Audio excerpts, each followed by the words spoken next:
택시나 몰면서 뭘 안다고. 강남 한복판 늦은 밤 거리에 젊은 남자의 분노에 찬 외침이 울려 퍼졌습니다. 그 다음 순간 짝! 날카로운 뺨을 때리는 소리가 들렸어요.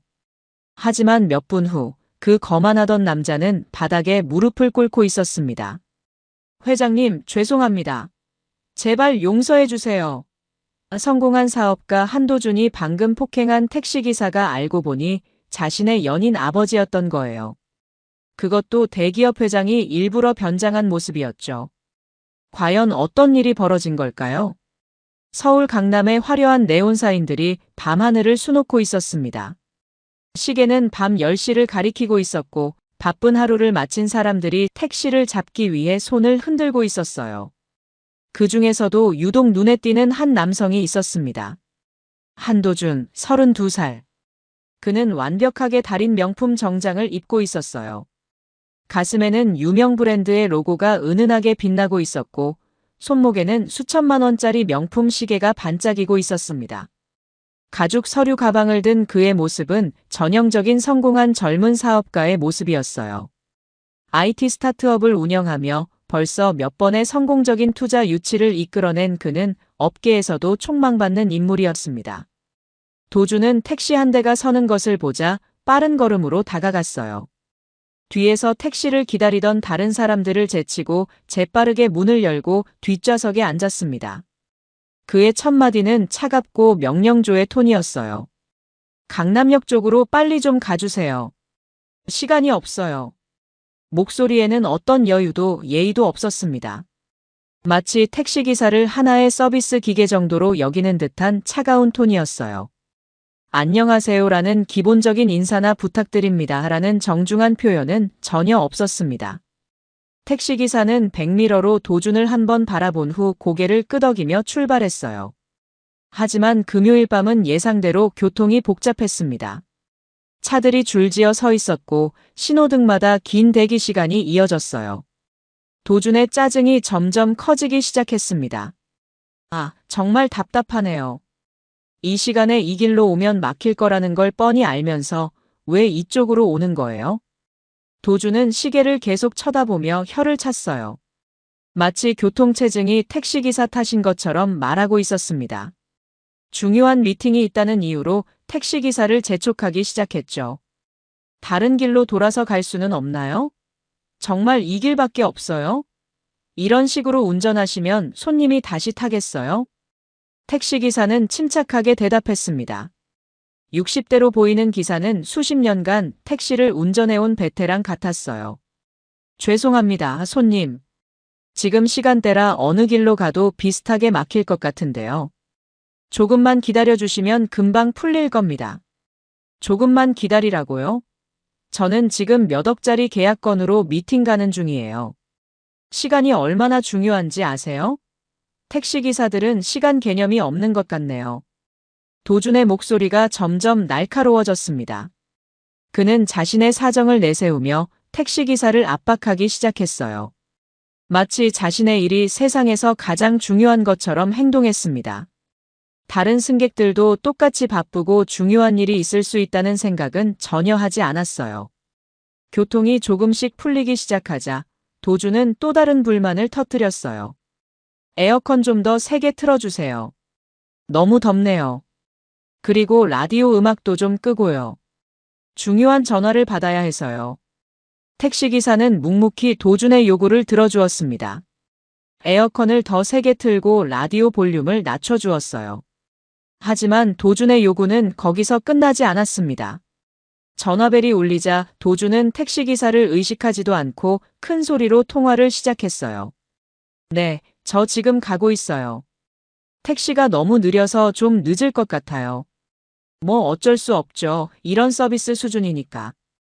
요즘 택시 운전하는 분들 실력이 많이 떨어진 것 같아요. 전화 통화 중에도 택시기사를 은근히 깎아내리는 말들을 서슴지 않았어요. 마치 택시기사가 들을 수 없다고 생각하거나 혹은 들어도 상관없다고 생각하는 듯 했습니다.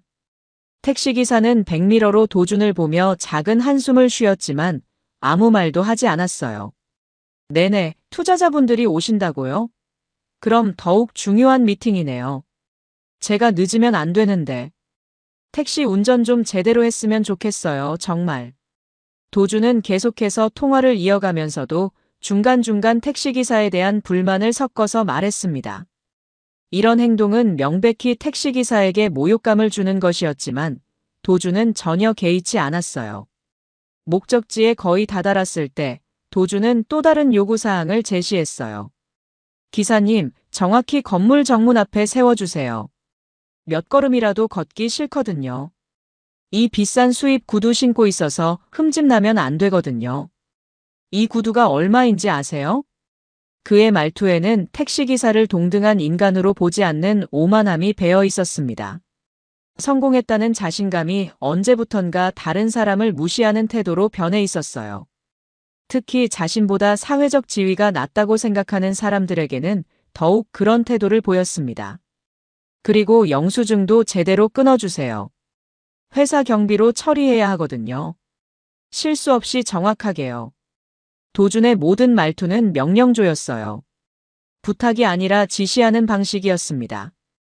택시가 목적지에 도착하자 도준은 서류 가방을 들고 내릴 준비를 했습니다. 하지만 여기서 예상치 못한 일이 벌어지려 하고 있었어요. 그는 아직 모르고 있었죠. 자신이 방금 1시간 동안 함부로 대한 택시기사가 누구인지를. 미터기를 보며 요금을 확인하던 도준의 표정이 잠깐 굳었습니다. 평소보다 조금 높게 나온 요금 때문이었어요. 교통체증으로 인해 시간이 오래 걸린 것이 원인이었지만 도준은 그것조차 마음에 들지 않았습니다. 요금이 좀 비싸게 나온 것 같은데요. 평소 이 정도 거리면 15,000원 정도밖에 안 나오는데 2만 원이 넘게 나왔네요. 뭔가 잘못된 것 같은데요. 도준의 목소리에는 의심의 기색이 역력했어요. 마치 택시기사가 일부러 돌아서 온 것처럼 말하고 있었습니다. 교통체증 때문에 시간이 오래 걸려서 그렇습니다, 손님. 미터기 요금은 시간과 거리를 자동으로 계산하는 것이니까 정확합니다. 택시기사의 정중한 설명에도 불구하고 도준의 불만은 계속되었습니다. 그는 지갑에서 돈을 꺼내면서도 계속 중얼거렸어요. 정말 서비스 수준이 이래서야. 다음부터는 다른 택시 회사를 이용해야겠네요. 택시기사는 여전히 침묵을 지키며 도준이 요금을 지불하기를 기다리고 있었어요. 그의 눈빛에는 무언가 깊은 생각이 담겨 있었습니다. 택시 운전석에 앉아있던 남성은 다름 아닌 김태수, 58살의 태수물산 회장이었습니다. 30년 넘게 기업을 운영하며 수많은 사람들을 봐온 그였지만 오늘처럼 특별한 목적으로 택시기사로 변장한 적은 처음이었어요. 김태수는 작은 회사에서 시작해서 현재는 다양한 사업 분야에 진출한 태수물산 그룹의 회장이었습니다. 직원 수만 3,000명이 넘는 큰 회사를 이끌고 있었지만 무엇보다 그에게 소중한 건 외동딸 수지였어요. 태수의 외동딸 김수지가 몇 달 전부터 한 남자를 소개하며 결혼 이야기를 꺼내기 시작했어요. 29살의 수지는 아버지가 자랑스러워할 만큼 똑똑하고 성실한 딸이었습니다. 대학교를 우수한 성적으로 졸업한 후 아버지의 회사가 아닌 외부 광고 회사에서 5년간 일하며 자신만의 커리어를 쌓아온 독립적인 여성이었어요. 그런 수지가 진심으로 사랑한다는 남자가 바로 한도준이었죠. 아빠, 도준 오빠는 정말 괜찮은 사람이에요. 성실하고 따뜻하고 무엇보다 저를 정말 아껴주거든요. 제 의견도 항상 존중해 주시고 미래에 대한 확실한 계획도 있고요. 수지가 도준에 대해 이야기할 때마다 눈빛이 반짝였어요. 그녀는 마치 세상에서 가장 소중한 보물을 자랑하듯 도준에 대해 말했습니다. 처음 어떻게 만났는데? 저희 회사에서 진행하는 프로젝트 때문에 만났어요. 도준 오빠가 운영하는 스타트업에서 브랜딩 작업을 의뢰했거든요. 첫 미팅에서부터 정말 인상적이었어요. 수지는 그날을 떠올리며 말을 이어갔습니다. 다른 사람들과는 달리 저희 직원들 한 명 한 명의 이름도 기억해주고 회의 후에도 수고했다고 인사해주고 정말 따뜻한 분이라고 생각했어요. 하지만 태수는 뭔가 석연치 않은 느낌을 지울 수 없었습니다. 사업을 하며 워낙 많은 사람들을 봐온 터라 사람을 보는 안목이 남달랐거든요. 특히 누군가를 처음 만날 때 보여주는 모습과 실제 성격 사이에는 때로 큰 차이가 있다는 걸 잘 알고 있었어요. 수지야, 그 친구 어떤 집안이니? 평범한 가정이에요. 아버지는 도준 오빠가 중학생 때 돌아가셨고, 어머니 혼자서 도준 오빠랑 여동생을 키우셨대요. 그래서 더 열심히 사는 것 같아요. 정말 효자이기도 하고요. 태수는 수지의 설명을 들을 때마다 복잡한 마음이었습니다. 물론 집안 배경이 중요한 건 아니었어요. 자신도 가난한 집안에서 태어나 맨손으로 사업을 일궈낸 사람이었거든요. 정말 중요한 건 그 사람의 인품이었습니다. 그런데 아빠는 왜 자꾸 그런 걸 물어보세요? 혹시 도준 오빠를 못마땅해 하시는 건 아니죠? 그런 게 아니야. 다만 내가 평생을 함께할 사람이니까 신중해야 한다는 생각이 들어서 그래. 저도 그런 마음으로 신중하게 만나고 있어요. 1년 넘게 만나면서 정말 좋은 사람이라는 확신이 들었거든요. 하지만 태수의 걱정은 쉽게 가시지 않았어요. 과연 도준이 수지가 말하는 것처럼 정말 좋은 사람일까?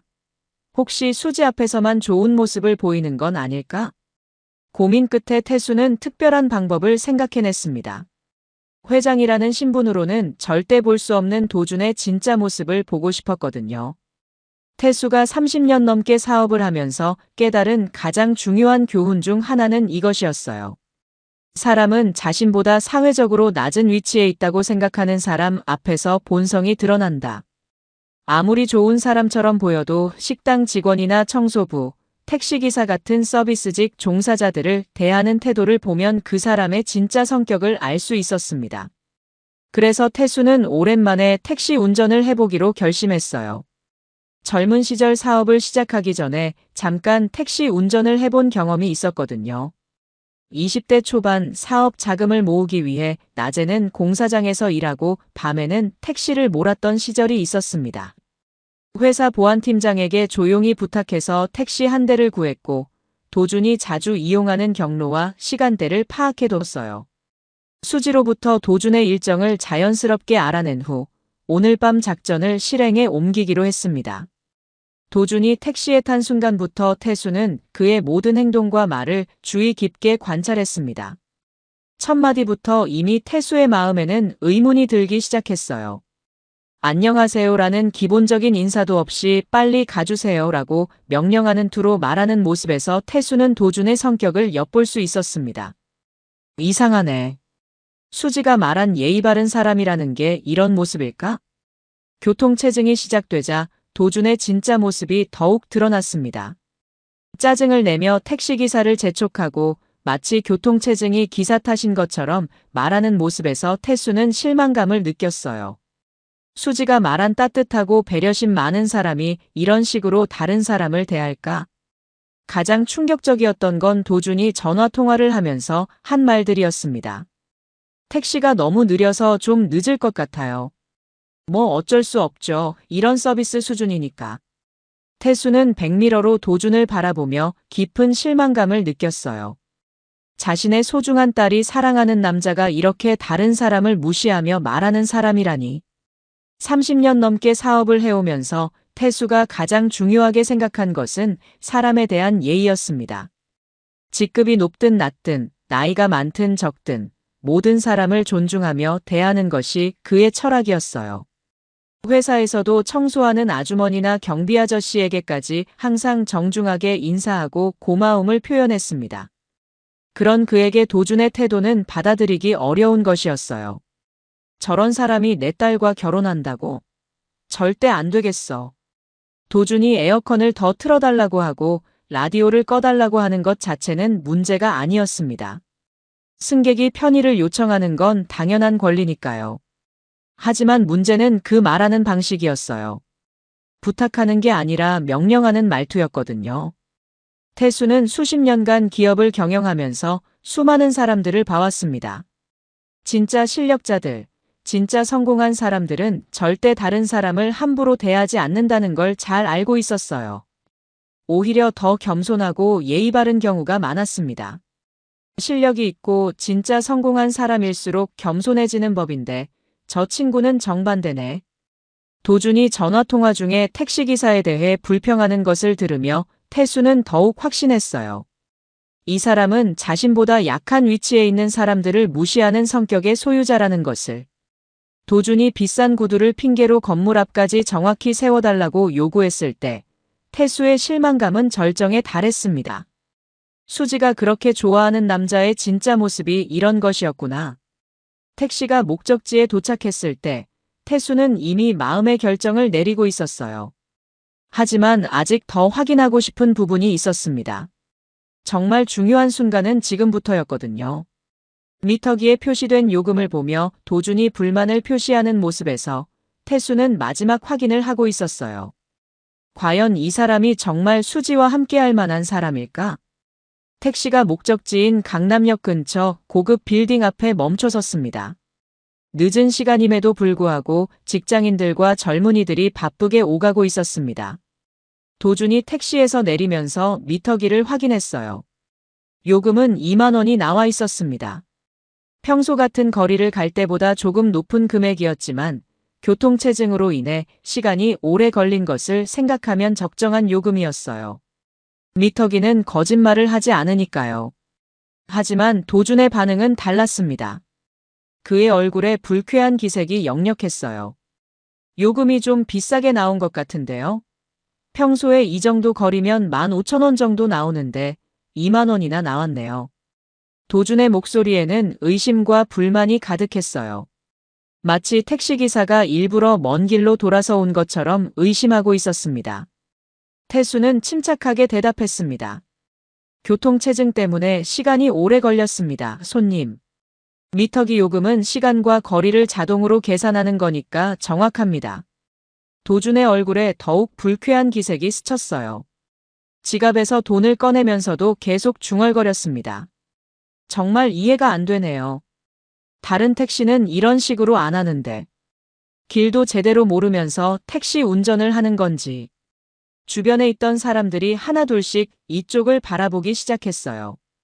카페에 앉아있던 사람들도 창문 너머로 상황을 지켜보기 시작했습니다. 도준의 목소리가 점점 커지고 있었거든요. 그때 태수가 조용하지만 단호하게 말했습니다. 손님, 미터기는 거짓말을 하지 않습니다. 제가 일부러 돌아서 온 것도 아닙니다. 이 말이 도준의 자존심을 완전히 건드린 것 같았어요. 그의 목소리가 갑자기 높아졌습니다. 뭐라고요? 택시기사가 손님한테 그런 식으로 말해요? 지금 저한테 거짓말쟁이라고 하는 거예요? 주변에 있던 사람들의 시선이 더욱 집중되기 시작했어요. 일부는 걸음을 멈추고 무슨 일인지 구경하기 시작했어요. 아니, 정말 어이가 없네요. 택시나 모는 주제에 감히 나한테 훈계질이에요? 도준의 말에는 명백한 계급의식이 드러나 있었어요. 자신을 택시기사보다 훨씬 우월한 존재로 여기고 있었던 거죠. 그의 진짜 모습이 드러나는 순간이었습니다. 태수는 여전히 차분했습니다. 훈계가 아니라 사실을 말씀드린 것뿐입니다, 손님. 미터기 요금은 정당합니다. 사실이라고요? 당신 같은 사람이 뭘 알아요? 나는 매달 택시비만 몇십만 원씩 쓰는 사람이에요. 이런 식으로 장사하면 오래 못해요. 주변 상황은 점점 심각해졌어요. 지나가던 행인들이 발걸음을 멈추고 구경하기 시작했고 일부는 스마트폰을 꺼내서 이 상황을 촬영하기 시작했습니다. 하지만 도준은 주변 상황은 아랑곳하지 않고 계속해서 태수를 비난했어요. 나이만 먹고 고집만 세네요. 손님이 뭐라고 하면 죄송하다고 하면 될 것을 택시나 몰면서 뭘 안다고 나서는 거예요? 태수의 표정이 굳어졌습니다. 30년 넘게 기업을 경영하면서 이런 식의 모욕을 당한 적이 없었어요. 하지만 그는 참았습니다. 저 사람이 자신의 딸이 사랑한다는 남자니까요. 마지막까지 기회를 주고 싶었어요. 손님, 서로 예의를 지키며 대화했으면 좋겠습니다. 저도 사람입니다. 이 말이 도준의 분노를 완전히 폭발시켰어요. 예의? 당신이 나한테 예의를 논해요? 내가 누군지 알기나 해요? 도준이 택시에서 완전히 내려서 태수 쪽으로 성큼 다가왔습니다. 그의 얼굴은 분노로 일그러져 있었고 주먹을 불끈 쥐고 있었어요. 주변 구경꾼들도 긴장한 기색이 역력했습니다. 택시기사 따위가 나한테 감히. 당신 같은 사람이 내 앞에서 목소리를 높이는 거예요? 태수도 택시에서 내렸습니다. 60대 초반의 그는 도준보다 체격은 작았지만 그의 눈빛에는 흔들림이 없었어요. 저도 당신과 똑같은 사람입니다. 직업에 귀천이 있나요? 이 말이 도준을 완전히 이성을 잃게 만들었어요. 직업에 귀천이 없다고. 웃기는 소리 하지 마세요. 현실을 모르는 소리 하고 있네. 그 순간이었습니다. 짝! 날카로운 소리가 강남 한복판 거리에 울려 퍼졌어요. 도준이 태수의 뺨을 강하게 때린 것이었습니다. 태수의 왼쪽 뺨에 빨간 손자국이 선명하게 남았어요. 주변이 완전히 정적에 휩싸였습니다. 지나가던 사람들이 모두 숨을 죽이며 이 충격적인 장면을 바라봤어요. 카페에 앉아있던 사람들도 일어서서 창밖을 내다봤습니다. 누군가는 스마트폰으로 이 장면을 계속 녹화하고 있었어요. 나이만 먹고 고집만 세다니까요. 택시나 몰면서 뭘 안다고. 내가 얼마나 바쁜 사람인지도 모르면서. 도준은 여전히 화가 나 있었습니다. 자신이 방금 무슨 일을 저질렀는지도 제대로 인식하지 못하고 있었어요. 분노에 휩싸여 이성을 완전히 잃은 상태였습니다. 태수는 뺨을 만지지도 않은 채 조용히 도준을 바라봤습니다. 그의 눈빛에는 분노보다는 깊은 실망감이 스며 있었어요. 자신의 소중한 딸이 사랑한다는 남자의 진짜 모습을 확인한 순간이었습니다. 이제 정말 다 봤네요. 태수가 조용히 중얼거렸습니다. 하지만 도준은 그 말을 제대로 듣지 못했어요. 여전히 자신의 분노에 휩싸여 있었거든요. 주변에서는 수군거리는 소리가 점점 커졌습니다. 저 젊은 사람이 택시기사를 때렸어. 요즘 젊은이들이 어떻게 저럴 수가 있지? 영상 다 찍어뒀으니까 인터넷에 올려야겠어. 경찰에 신고해야 하는 거 아니야? 도준이 태수의 뺨을 때린 바로 그 순간 약 50m 떨어진 곳에서 한 여성이 급하게 걸어오고 있었습니다. 검은색 코트를 입고 작은 핸드백을 든 29살의 여성, 바로 김수지였어요. 그녀는 하이힐을 신고 있었지만 거의 뛰다시피 빠른 걸음으로 오고 있었습니다. 수지는 원래 오늘 도준과 만나기로 했었어요. 회사 근처 레스토랑에서 저녁 식사를 함께한 후 주말 여행 계획에 대해 이야기하기로 했었거든요. 하지만 광고회사에서 진행 중인 프로젝트에 급한 수정사항이 생겨서 야근을 하게 되었습니다. 도준 오빠한테 미안하다고 해야지. 수지는 휴대폰으로 도준에게 몇 번 전화를 걸었지만 받지 않았어요. 아마 미팅 중이거나 바쁜 모양이라고 생각했습니다. 문자 메시지를 보낸 후 서둘러 회사를 나섰어요.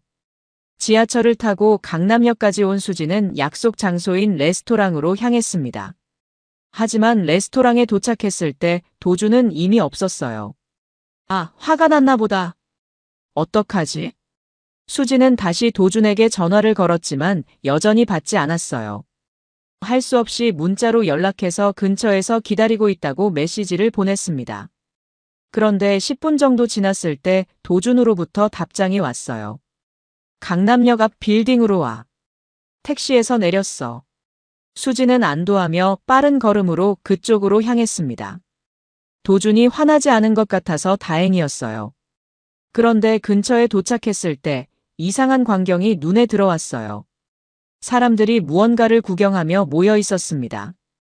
그리고 그 중심에서 익숙한 목소리가 들려왔어요. 나이만 먹고 고집만 세다니까요.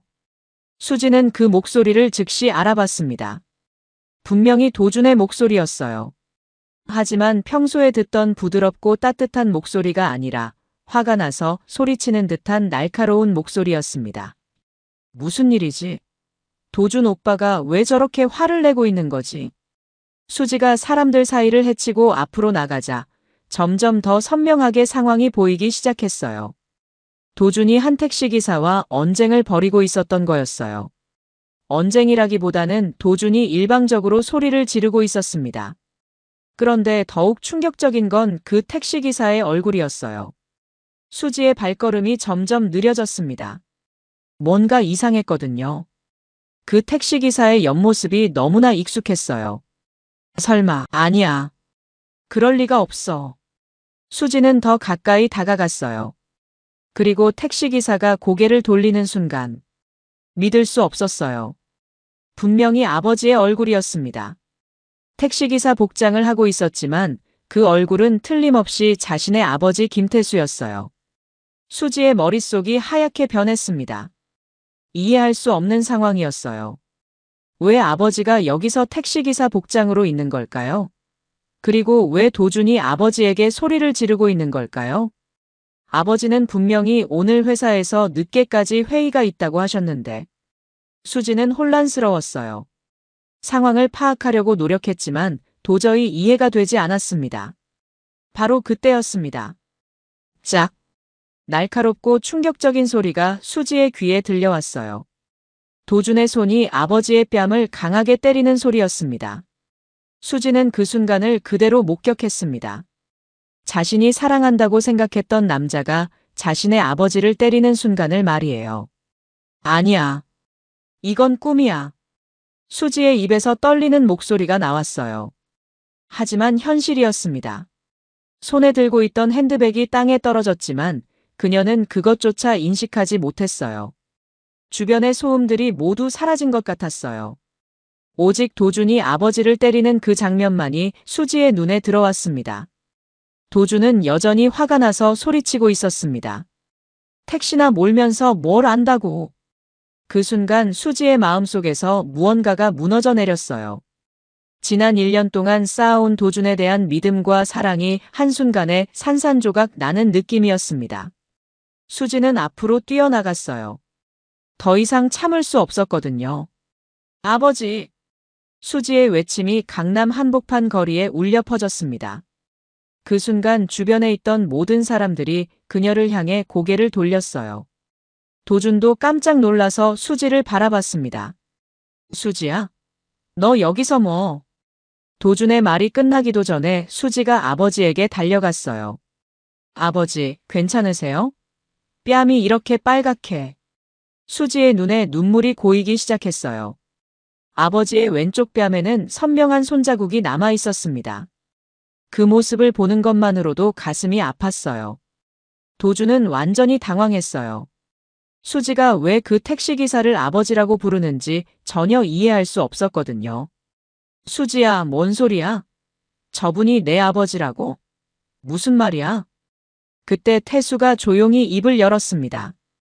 안녕하세요, 도준 씨. 처음 뵙겠습니다. 저는 김태수입니다. 수지 아버지죠. 도준의 얼굴이 순식간에 하얗게 변했어요. 그의 머릿속에서 모든 퍼즐이 맞춰지기 시작했습니다. 수지의 아버지는 태수물산의 김태수 회장이었어요. 태수물산. 회장님? 도준의 목소리가 심하게 떨렸어요.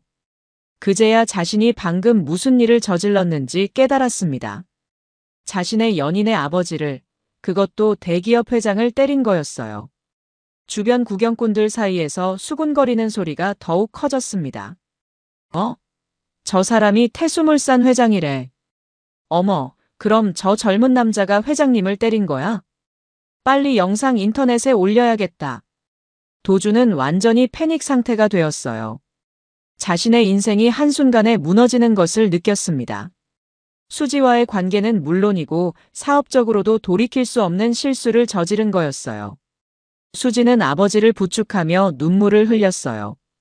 여전히 상황을 완전히 이해하지는 못했지만 도준이 아버지를 때렸다는 사실만으로도 충분히 충격적이었습니다. 아버지, 왜 이런 옷을 입고 계세요? 그리고 도준 오빠는 왜 아버지를? 태수가 딸의 어깨를 가볍게 두드렸습니다.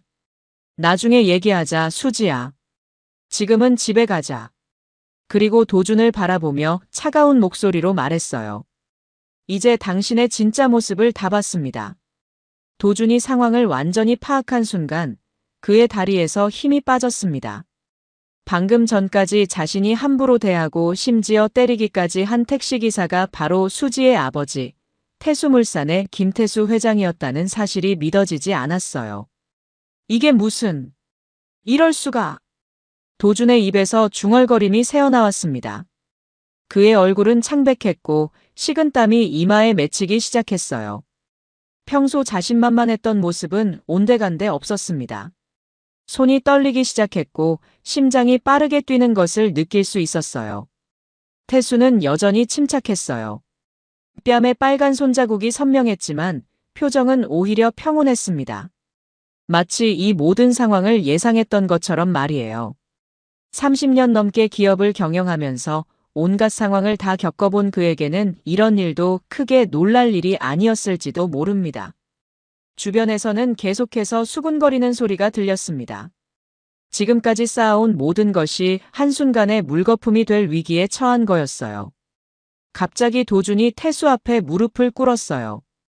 강남 한복판 아스팔트 위에 무릎을 꿇고 앉아버린 것이었습니다. 명품 정장 바지가 거친 아스팔트에 닿으면서 더러워졌지만 그런 것은 전혀 신경 쓸 상황이 아니었어요. 회장님, 죄송합니다. 정말 죄송합니다. 도준의 목소리는 절규에 가까웠어요. 주변 사람들이 더욱 놀라며 이 광경을 바라봤습니다. 방금 전까지 거만하게 굴던 젊은 사업가가 길바닥에 무릎을 꿇고 빌고 있는 모습은 그야말로 충격적이었어요. 제가 미쳤습니다. 정말 미쳤어요. 회장님을 알아보지 못해서. 아니, 설사 몰랐다고 해도 이런 식으로 행동할 이유는 없었는데. 도준의 눈에서 눈물이 흘러내렸습니다. 그는 정말로 절망적이었어요. 자신이 그동안 얼마나 큰 실수를 하고 있었는지 뒤늦게 깨달았거든요. 수지는 이런 상황을 처음 겪어봐서 어떻게 해야 할지 몰랐어요. 사랑한다고 생각했던 남자가 아버지를 때리고 지금은 무릎을 꿇고 빌고 있으니까요. 그녀의 마음도 복잡하기 그지없었습니다. 도준 오빠, 왜 이런 일이? 수지의 목소리도 떨렸습니다. 그녀도 충격을 받은 건 마찬가지였어요. 1년 넘게 사귀면서 도준이 이런 사람인 줄 전혀 몰랐거든요. 도준은 계속해서 빌었어요. 거리에 무릎을 꿇은 채로 손을 모으고 간절하게 빌었습니다. 회장님, 제발. 수지와의 결혼만은 기회를 주세요. 제가 정말 잘못했습니다. 다시는 이런 일 없을 거예요. 하지만 태수의 표정은 전혀 누그러지지 않았습니다. 그의 눈빛에는 여전히 차가운 실망감만이 가득했어요. 일어나세요, 도준 씨. 태수의 목소리는 차갑지도 따뜻하지도 않았어요. 그냥 담담했습니다. 일어나서 이야기합시다. 이렇게 하는 것은 당신에게도 좋지 않습니다. 도준은 떨리는 다리로 일어났어요. 하지만 여전히 고개는 숙이고 있었습니다. 평소의 당당한 모습은 전혀 찾아볼 수 없었어요. 회장님, 정말 죄송합니다. 제가 누구신지도 모르고 제가 누군지 알았다면 똑같이 했을까요? 태수의 차분한 질문에 도준은 할 말이 없었어요. 정말 그랬거든요. 만약 처음부터 태수가 회장이라는 걸 알았다면 전혀 다르게 행동했을 거예요. 아마 최고의 예의를 다해서 극진하게 모셨을 겁니다. 그게 도준이 말을 더듬었습니다. 자신의 이중적인 모습을 부정할 수가 없었어요. 당신이 방금 보여준 것이 당신의 진짜 모습입니다. 사람은 자신보다 약하다고 생각하는 상대 앞에서 본성이 드러나는 법이에요. 주변 구경꾼들도 이 말을 듣고 있었어요. 몇몇은 고개를 끄덕이기도 했습니다. 정말 맞는 말이었거든요.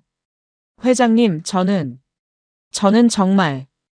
도준이 또다시 무릎을 꿇으려고 했지만 태수가 손을 들어 제지했습니다. 그만하세요. 이미 충분합니다. 오늘 일은 여기서 끝내겠습니다. 하지만 당신이 보여준 모습, 수지도 다 봤어요. 도준은 수지를 바라봤어요. 수지의 눈에는 실망과 상처가 가득했습니다. 그 표정을 보는 것만으로도 도준은 모든 것이 끝났다는 것을 느낄 수 있었어요. 수지야. 도준이 수지에게 다가가려고 했지만 수지는 한 걸음 뒤로 물러났습니다. 저는 지금 너무 혼란스러워요. 시간이 필요해요. 수지의 말은 사실상 거절의 의미였어요. 태수는 택시 쪽으로 걸어갔어요. 수지도 아버지를 따라갔습니다. 도준은 그 자리에 혼자 서 있었어요. 주변 사람들의 시선을 받으며 완전히 무너진 모습으로 말이에요. 수지야, 제발. 수지는 뒤돌아보지 않고 아버지와 함께 그 자리를 떠났습니다. 도준은 혼자 남겨진 채로 자신이 저지른 일의 무게를 온몸으로 느끼고 있었어요. 태수와 수지는 조용한 카페로 자리를 옮겼습니다. 다행히 늦은 시간이라 사람이 많지 않아서 조용히 대화할 수 있었어요. 아버지와 딸은 구석진 창가 자리에 마주 앉았습니다. 수지는 여전히 충격에서 벗어나지 못했어요. 방금 전에 일어난 일들이 꿈만 같았거든요. 카페 직원이 따뜻한 차 2잔을 가져다 놓았어요. 하지만 수지는 차에 손도 대지 않고 있었습니다.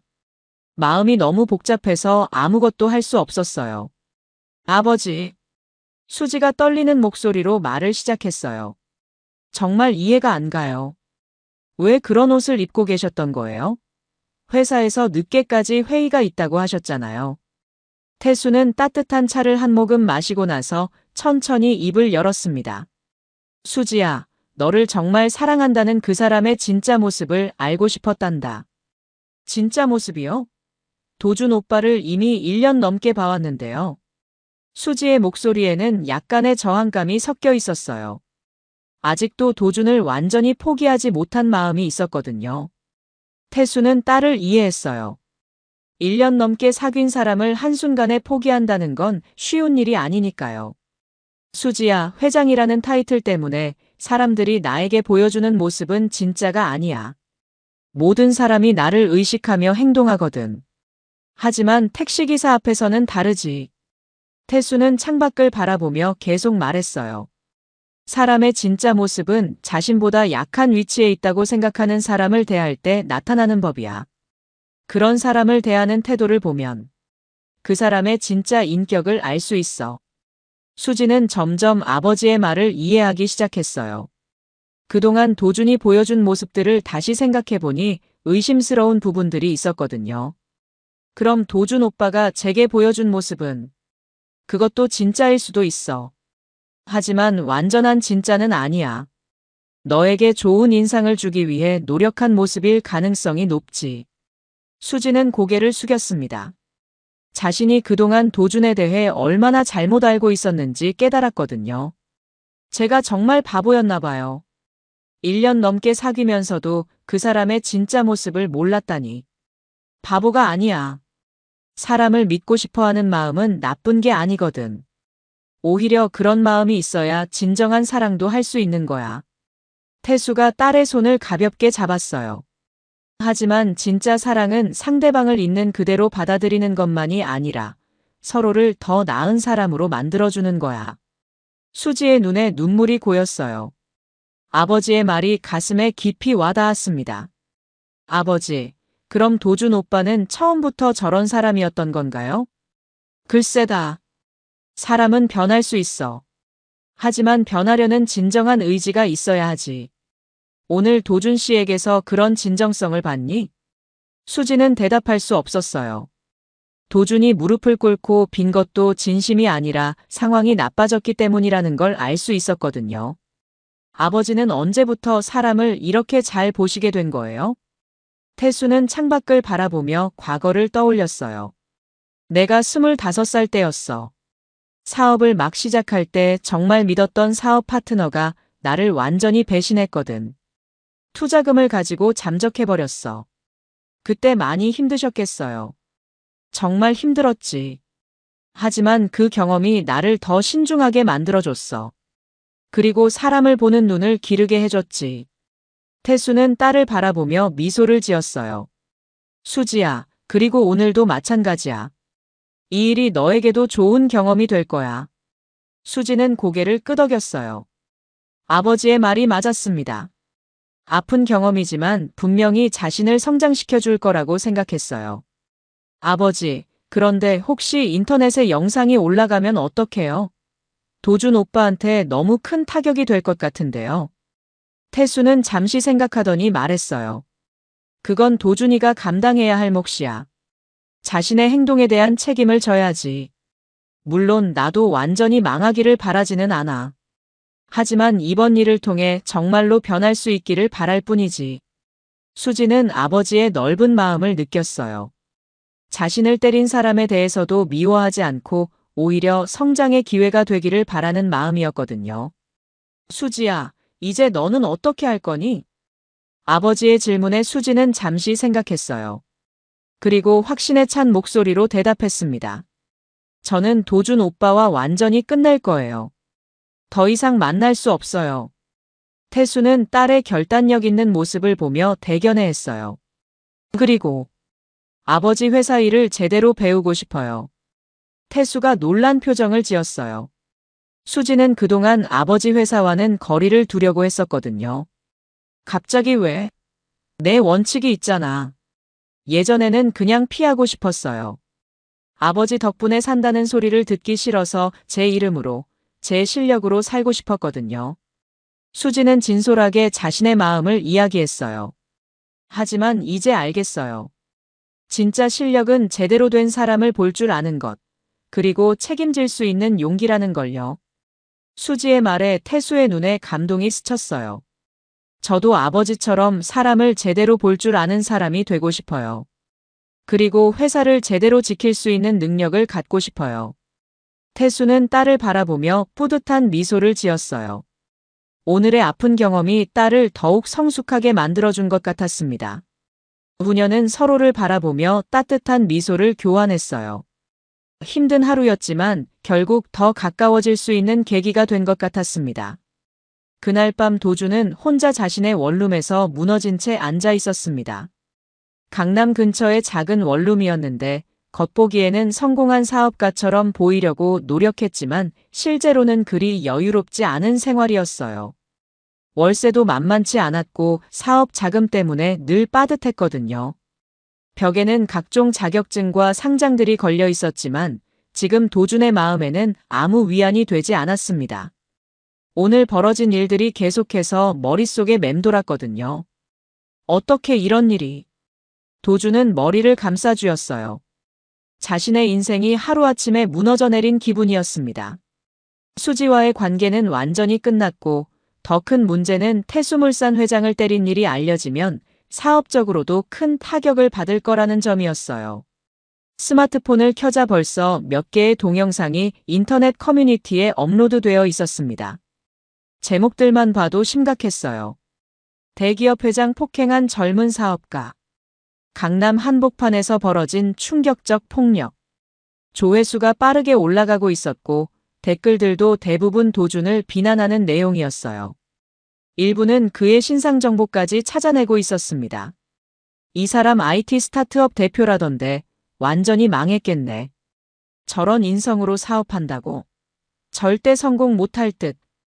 택시기사분께 진심으로 사과해야 하는 거 아닌가? 도준은 댓글들을 읽으며 절망감을 느꼈어요. 자신의 평판이 완전히 바닥으로 떨어진 것을 실감했습니다.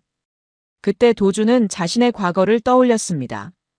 자신이 왜 이런 사람이 되었는지 생각해 보려고 했거든요. 도준의 어린 시절은 그리 순탄하지 않았어요.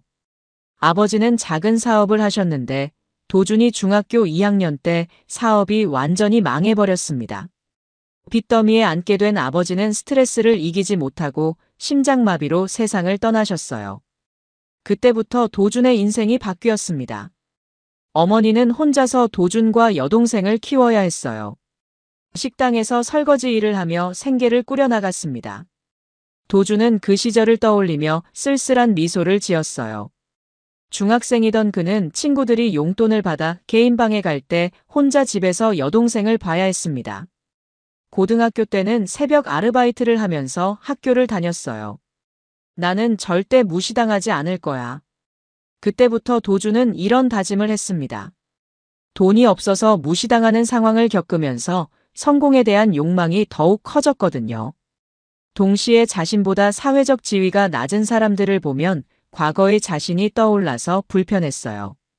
대학교에 진학한 후에도 도준의 고생은 계속되었습니다. 학비와 생활비를 벌기 위해 과외, 편의점 아르바이트, 대리운전까지 안 해본 일이 없었어요. 그러면서 점점 을의 위치에 있는 사람들의 마음을 이해하지 못하게 되었습니다. 자신보다 사회적 지위가 낮다고 생각하는 사람들을 보면 예전의 자신의 모습이 떠올라서 오히려 더 차갑게 대했어요. 사업을 시작한 후에는 이런 경향이 더욱 심해졌습니다. 클라이언트들 앞에서는 완벽한 서비스를 제공하면서도 택시기사나 음식점 직원 같은 서비스직 종사자들에게는 점점 더 까칠해졌어요. 하지만 지금 생각해보니 그런 생각들이 얼마나 잘못된 것이었는지 깨달을 수 있었어요. 자신의 과거가 다른 사람을 함부로 대할 이유가 될 수는 없었거든요. 며칠 후, 도준의 우려는 현실이 되었습니다. 폭행 영상이 더욱 널리 퍼지면서 그의 사업에 직접적인 타격이 오기 시작했어요. 가장 큰 클라이언트였던 제조업체에서 연락이 왔습니다. 도준 씨, 죄송하지만 이번 프로젝트는 다른 업체와 진행하기로 했습니다. 갑자기 왜 그러시는지. 혹시 이유라도. 인터넷에 올라온 영상 보셨죠? 저희 회사도 이미지가 중요한데 그런 일로 논란이 된 업체와는 함께 일하기 어렵겠어요. 전화가 끊어진 후 도준은 깊은 무력감을 느꼈어요. 그동안 열심히 쌓아온 신뢰와 관계가 하루아침에 무너져 내리고 있었습니다. 다른 클라이언트들도 마찬가지였어요. 직접적으로 계약을 해지하지는 않았지만 미묘하게 거리를 두기 시작했습니다. 요즘 기업들이 윤리 경영을 중요하게 생각하잖아요. 사람 됨됨이가 정말 중요한 것 같아요. 한 클라이언트가 미팅 중에 한 말이었는데 도준에게는 뼈아픈 말이었어요. 투자자들도 마찬가지였습니다. 예정되어 있던 투자 미팅들이 하나둘씩 취소되었고 새로운 투자 유치는 거의 불가능해졌어요. 투자는 신뢰가 기본인데 이런 일이 있으면 곤란하죠. 도준의 스타트업은 급속도로 어려워졌습니다. 직원들도 하나둘씩 떠나기 시작했고 사무실 임대료조차 부담스러워졌어요. 사장님, 저는 이번 달 말로 퇴사하겠습니다. 가장 믿었던 개발팀장까지 떠나겠다고 했을 때 도준은 정말로 절망적이었어요. 이렇게 될 줄 알았으면. 하지만 이미 늦었어요. 도준은 자신의 행동이 가져온 결과를 고스란히 받아들여야 했습니다. 가장 힘들었던 건 어머니와 여동생에게 이 사실을 알려야 한다는 점이었어요. 그동안 성공한 사업가인 것처럼 보여왔는데 이제 모든 게 무너져 내리고 있었거든요. 엄마, 저 회사 정리해야 할 것 같아요. 왜? 무슨 일이야? 제가 너무 큰 실수를 했어요. 어머니는 영상을 보고 나서 한참을 말이 없었어요. 그리고 나서 조용히 말했습니다. 도준아, 내가 언제부터 저런 사람이 되었니? 어머니의 말이 도준의 가슴을 찔렀어요. 자신을 그렇게 고생하며 키워준 어머니에게 이런 실망을 안겨준 것이 가장 죄송했습니다. 저도 모르게 그렇게 된 것 같아요. 성공하려고 너무 무리했나 봐요. 성공이 다른 사람을 무시하며 얻는 건 아니잖니? 어머니의 질문에 도준은 대답할 수 없었어요. 자신이 그동안 얼마나 잘못된 길을 걸어왔는지 깨달았거든요. 3개월이 지나자 도준의 상황은 더욱 나빠졌습니다. 회사는 결국 문을 닫아야 했고 그는 다시 취업 시장에 나서야 했어요. 하지만 그의 이름은 이미 업계에 널리 알려진 상태였습니다. 면접을 볼 때마다 그 영상에 대한 질문을 받아야 했어요. 그때 상황에 대해 설명해 주실 수 있나요? 정말 깊이 반성하고 있습니다. 제가 너무 잘못했어요. 하지만 대부분의 회사에서는 채용을 꺼렸어요. 이미지가 중요한 시대에 논란이 된 사람을 채용하기는 부담스러웠거든요. 결국 도준은 작은 회사의 신입사원 수준의 급여로 입사하게 되었습니다.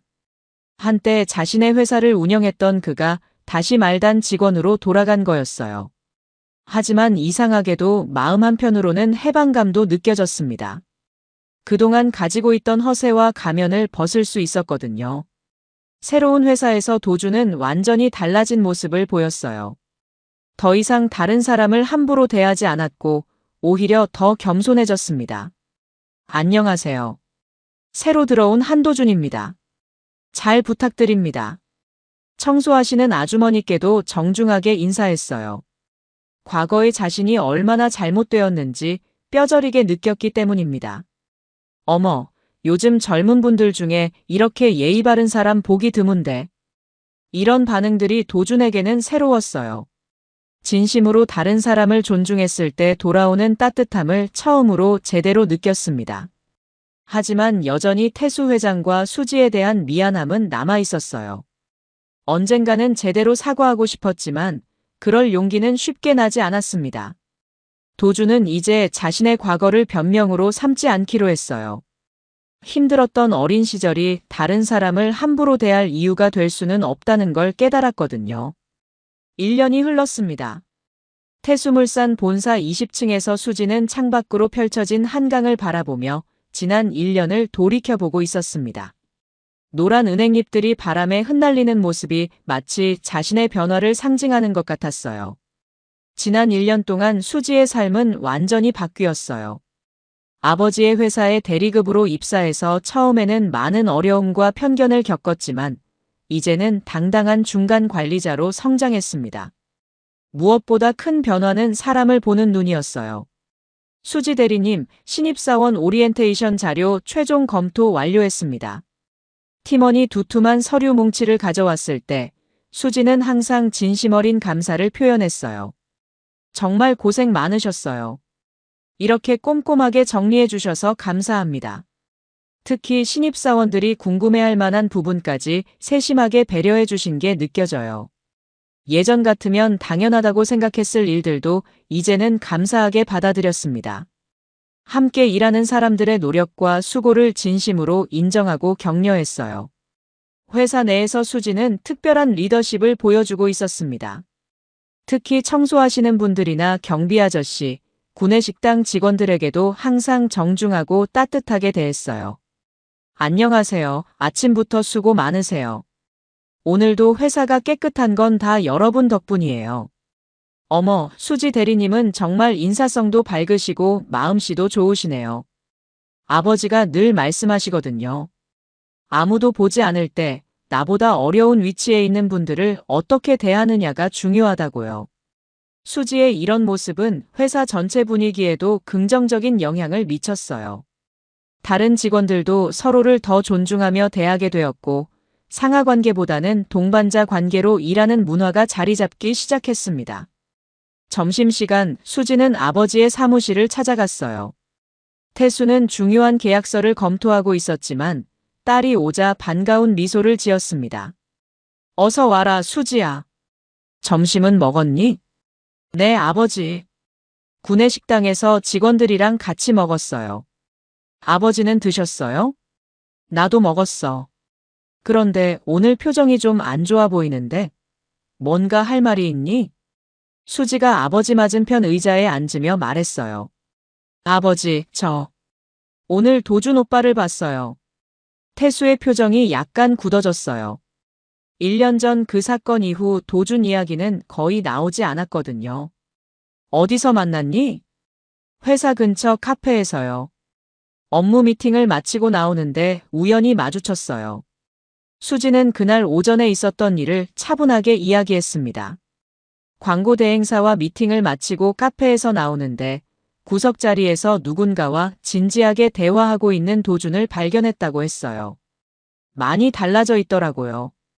예전처럼 거만하거나 자신만만한 모습은 전혀 없었어요. 오히려 너무 겸손해져서 처음엔 알아보기 어려울 정도였어요. 태수는 말없이 딸의 이야기를 들었습니다. 상대방이 뭔가 까다로운 요구를 했는데도 전혀 화내지 않고 차근차근 설명해 주더라고요.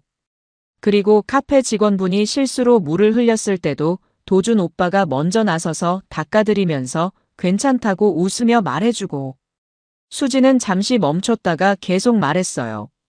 정말 완전히 다른 사람이 된 것 같았어요. 1년 전 그 일이 정말 큰 교훈이 되었나 봐요. 태수가 조용히 물었습니다. 그래서 기분이 어땠니? 복잡했어요. 한편으로는 다행이라는 생각도 들고 또 한편으로는 그때 그런 일이 없었다면 어땠을까 하는 생각도 들고요. 수지의 솔직한 대답에 태수는 딸의 성숙함을 느꼈어요.